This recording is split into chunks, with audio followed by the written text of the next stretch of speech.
Dulu pernah yang namanya bayari karyawan, itu nggak dek ke sepeda itu pernah. Bahkan ada seorang yang begitu sadis sekali mengatakan, "Mbok sudah kalau nggak laku kembali saja jualan bakso," gitu. Karena saya pikir kalau saya lapar dia nggak ngasih saya makan. Saya mengelola itu dengan benar, insya Allah saya akan berhasil. Kalau bisa kamu tetap melanjutkan usaha ini gitu. Karena orang tua saya mengatakan seperti itu, ya bismillah. Karena saya punya keyakinan bahwa ridho Allah itu tergantung dari restu orang tua, saya pilih ini untuk saya tekuni.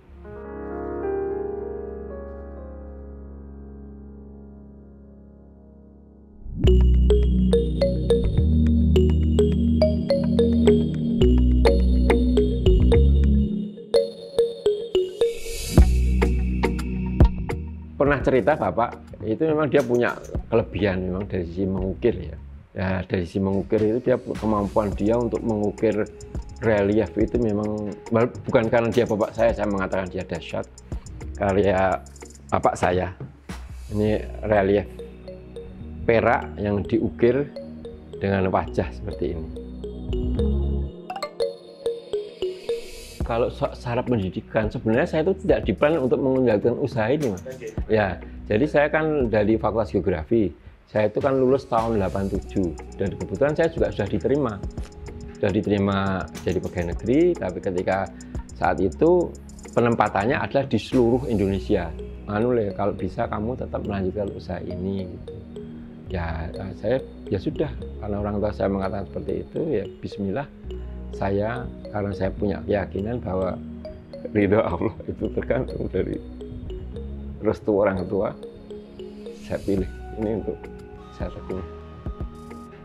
Dan itu mungkin yang salah satu alasan spiritual saya untuk melanjutkan usaha ini. Karena kalau secara perhitungan logis, saya sudah diterima. Saya sudah menjadi pegawai, saya mungkin jadi pejabat seperti teman-teman saya.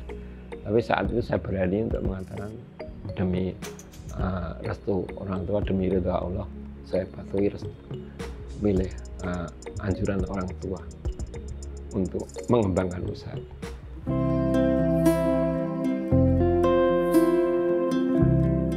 Ketika saya lulus tahun 98 itu, ketika memutuskan orang tua untuk berbisnis ini, kan saya berpikir, tempat saya di sini, customer kami satu dari Jakarta, orang Amerika. Terus kan kami juga pengen dikenal orang. Nah, caranya dikenal orang apa? Yaitu sewa di pinggir jalan. Itu kalau tidak Tuhan yang mengadakan tidak mungkin. Karena saat itu saya tidak punya uang sama sekali. Kalau saya boleh cerita, dulu pernah yang namanya bayari karyawan, itu nggak dek ke sepeda itu pernah. Jadi ada sepeda itu yang sampai sekarang itu karyawan minta itu nggak akan saya kasih. Nah itu kalau ada beberapa sepeda itu kalau diminta karyawan saya kasihkan, kalau itu enggak, kalau itu ada sejarah yang tidak mungkin saya kasihkan ke siapa-siapa. Nah saya bisa ceritakan, itu sepeda itu juga pernah saya gadekan untuk bayarin karyawan dari Salo. Nah, saya berusaha untuk nyewa di pinggir jalan. Kenapa? Saya juga terinspirasi oleh dulu namanya ada seorang temannya kakak saya yang sering main ke rumah, namanya Mas Yani. Itu punya toko namanya Yani Gallery. Saya membayangkan dia mendapat customer karena dia buka toko di pinggir jalan itu. Maka saya pun just mengcopy saja. Berarti kalau saya buka di pinggir jalan, saya akan dapat customer. Tetapi untuk mendapat itu juga sulit sekali karena nggak ada uang. Itu bisa terjadi karena pertolongan Tuhan. Saya tadi berani untuk memulai bisnis, walaupun saya perguruan tinggi. Itu karena saya pernah bertemu dengan seorang, dia pengikut lomba desain femina, lomba desain aksesoris femina. Dia pesan ke bapak saya, kebetulan karena dia orang muda yang nemuin saya. Ya, saya bertemu dengan dia, mau ngomongan tentang desain itu. Nah, itu dia memberi nasihat saya, Rio, kalau kamu mengembangkan desain perhiasan, itu kamu akan mendapat pasar. Karena di Indonesia itu tidak ada desainer perhiasan. Bahkan ada seorang yang begitu sadis sekali mengatakan, Mbok sudah kalau nggak laku kembali saja jualan bakso gitu. Nah, tapi bagi saya karena itu suatu amunisi untuk berhasil. Karena saya pikir kalau saya lapar dia nggak ngasih saya makan. Dan saya melakukan seperti ini kan bukan sebuah dosa. ya sudah saya lakukan. Dan ketemu tadi itu yang namanya customer melihat karya saya itu kombinasi antara perak dan penyu, bagi dia sesuatu yang baru, dia order ke saya banyak sekali. Nah dari situ saya berkembang. Kalau saya bayangkan tahun itu Mas, untuk menghubungi Hong Kong, itu saya telegram. Dia sangat menghargai saya karena saya berani sekali untuk menghubungi customer saya dengan telegram tahun 90-an itu. Saya ke kantor pos, telegram dia gitu. Belum ada fax. Ketika ada fax, saya belum beli fax, saya langganan ke wartel. Kalau ke customer, kalau telepon jam 9 malam ke Telkom, itu biasa sekali. Saya ada customer malu nemuin nelpon gitu jam 9 malam supaya cari murah. Jadi itu awal-awal kami mulai dulu Pak. Ya terus kemudian ketemu lagi, ini yang membuka menjadi agak bisa berkembang itu kebetulan kok ada orang Amerika datang ke Kota Gede melihat karya, sudah ada beberapa karya kami dan saya ajak ke sini, saya ada pengukiran, dia tertarik sekali karena di Amerika pasar-pasar Amerika itu hanya diisi di Bali yang tidak ada ukiran. Kemudian dia memesan ke kami, dipasarkan di Amerika dan berhasil. Nah saat itulah kami berkembang dengan bagus pelan-pelan begitu. Zaman dulu latar yang dibikin ya seperti ini. Nah seperti ini. Seperti inilah yang diproduksi perak yang dibikin zaman mbah saya sama bapak saya itu. Klasifikasi produk di Kota Gede itu sebenarnya ada 3 macam. Pertama silver table seperti yang ini tadi. Yang kedua hiasan atau miniatur. Hiasan itu hiasan dinding seperti yang tempel-tempelkan itu atau miniatur seperti ini. Yang ketiga perhiasan. Nah itu klasifikasi 3 produk di Kota Gede ada 3 macam itu. Silver table, hiasan atau miniatur, yang ketiga perhiasan. Itu dari sisi produknya, jenis produknya.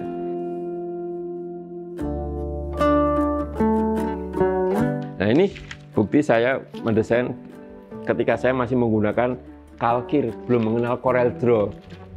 Nah, itu dengan kalkir dan dengan rapido saya desain, saya bolak-balik gitu. Kalau gelang ya saya separuh, terus saya bolak-balik, saya fotokopi, saya lem lagi jadi sebuah gelang gitu. Ini bukti-bukti sejarah yang saya tahun 88 ada ini, sekitar tahun 90-an awal-awal ini.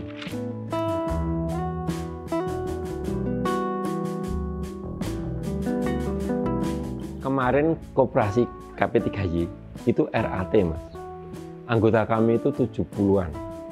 Yang datang itu 20 orang. Kita sebarkan kuesioner. Yang masih punya usaha itu cuma saya sendiri. Kalau saya untuk mengatasi problem seperti ini, kita harus menjadi seorang yang religius atau spiritual.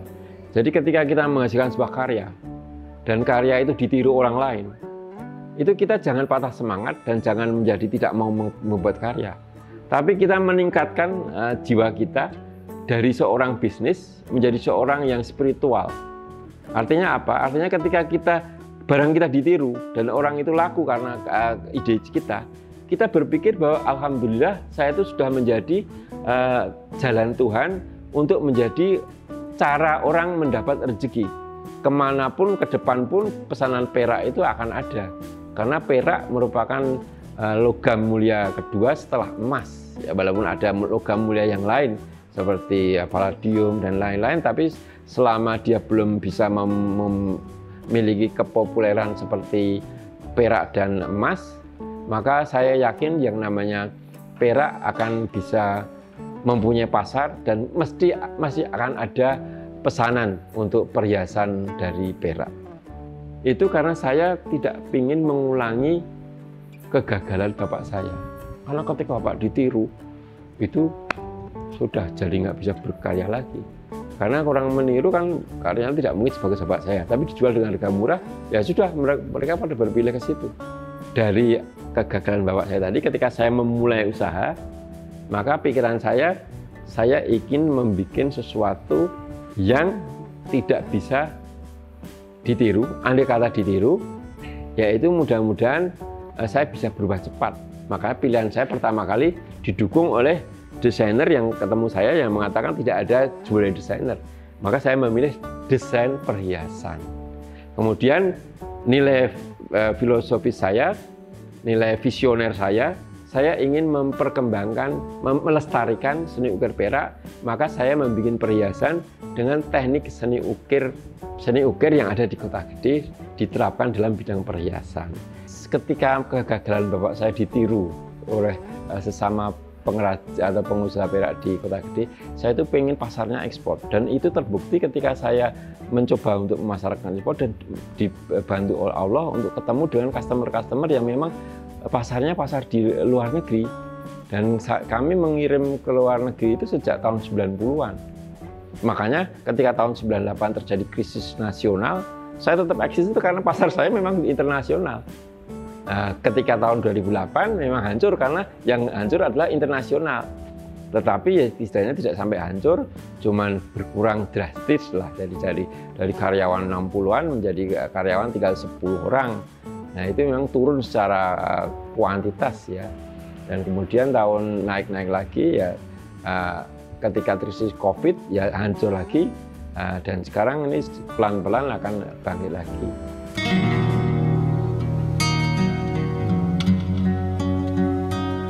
Kami itu pameran kalau ke luar negeri mungkin 5 kali lebih lah, pameran ke luar negeri 5 kali. Itu kami nggak pernah mendapat customer, tapi ada penjualan retail ya. Tapi customer kami yang menjadi customer besar di perusahaan ini, itu datang sendiri ke sini, Mas. Artinya saya begitu percaya sekali bahwa semua itu Tuhan yang mengatur, yang menggerakkan customer saya untuk datang ke sini. Saya berusaha untuk selalu up to date terhadap kemajuan zaman. Dalam arti ketika saya belum punya fax, saya beli fax. Ketika ada email, saya berusaha untuk langganan email. Ketika internet, saya berjoin dengan internet. Ketika pada website, saya bikin website. Ada di website saya sendiri, saya memiliki 2, www.salemsilver.com sama www.priosalem.com. Kemudian ada Facebook, saya punya Facebook yang Prios Desain by Prios Salem dan Salem Silver juga. Kemudian ada di IG juga saya punya beberapa, yang Prios Salem juga ada, yang Salem Silver juga ada, yang kemudian yang perak emas juga ada, saya bikin Roimar Gold, itu saya juga bikin untuk yang IG. Jadi semua media internet saya coba untuk masukin itu. Ketika kita sudah biasa untuk meng-create sesuatu dengan ciri-ciri karakter tertentu dan dengan perhatian yang penuh pada sisi keindahan dan kualitasnya, maka produk yang kita hasilkan akan mempunyai nilai dibandingkan orang lain. Jadi ada daya tarik yang dibandingkan dengan karya-karya yang lain. Itu yang membuat saya bahagia, dan mudah-mudahan ini ya saya tidak boleh sombong mengenai itu ya. Tapi ini hanya menggambarkan bahwa karya yang dikerjakan dengan hati-hati, dengan baik, dengan penuh perasaan, itu pun akan memengaruhi. Karena dengan karyawan, saya selalu mengatakan karyawan, kalau kamu sedang tidak happy, jangan masuk kerja. Karena apa yang kamu lakukan, suasana hati yang kamu ada pada saat itu, ketika kamu bekerja, itu menempel di barang yang kamu lakukan. Wah, itu pesanan Iwan Tirta yang saya ceritakan ketika ngirim dengan kesedihan itu. Singa Naga Liman itu yang Kasepuan Cirebon. Itu sangat indah sekali, kita kerjakan dengan secara detail. Karena ketika kita bikin, itu kan kita datang ke museum, kita potretin satu per detail-detail, dari anunya gimana, rodanya gimana, anunya gimana. Saya senang sekali, itu menikmat betul itu mengerjakan seperti itu, suatu kenikmatan yang itu. Sebenarnya kami bikin 2 saat itu. Ketika sampai di tempat Iwan Tirta, ada seorang konglomerat yang datang juga ke Iwan Tirta, tertarik pesan, akhirnya pesan satu lagi. Saya bikin lagi satu lagi untuk konglomerat ini. Dan kemudian karena tidak sabar, sampai Iwan Tirta datang ke sini memvideo itu, bener nggak dikerjakan? Tidak, karena memang jika kami kerjakan karena lama betul, bisa setengah tahun betulan. Dan ada 2 kereta Naga Liman seperti itu. Jadi membahagiakan, membuat sesuatu yang besar dan membuat pride lah, kebanggaan. Sebenarnya kalau saya kaya raya, saya ingin sekali bikin untuk diri saya sendiri. Jangan hanya menyimpan foto saja, menyimpan foto ya sedih, Mas.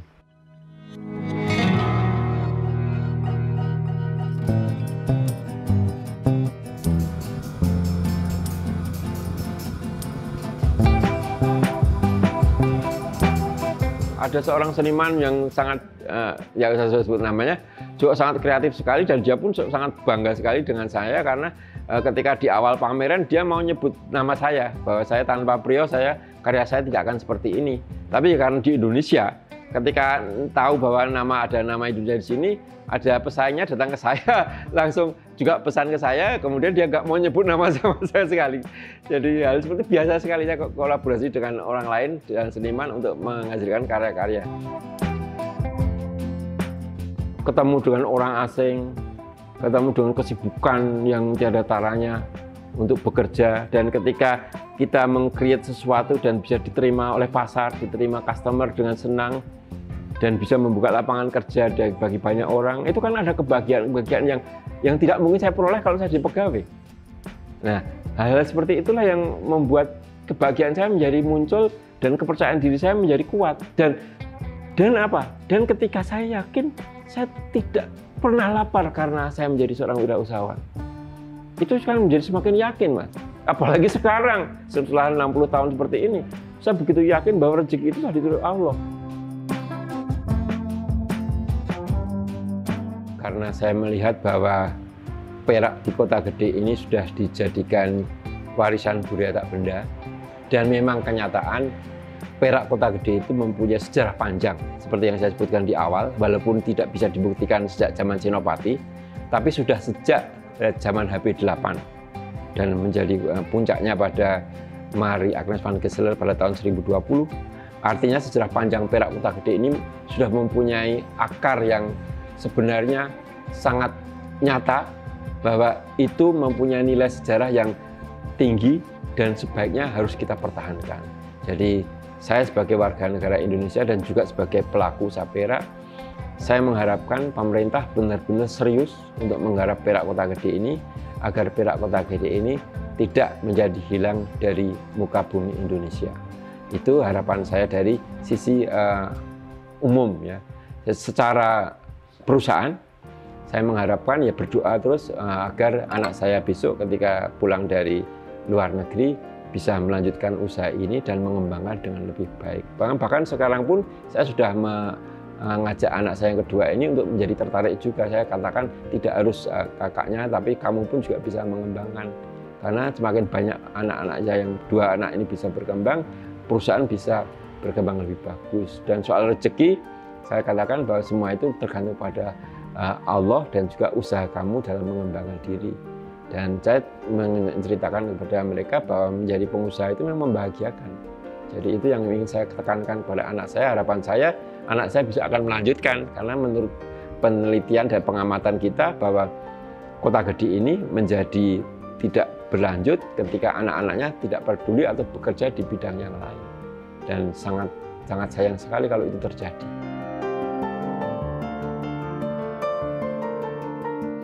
Bersama Bermetamorfosa.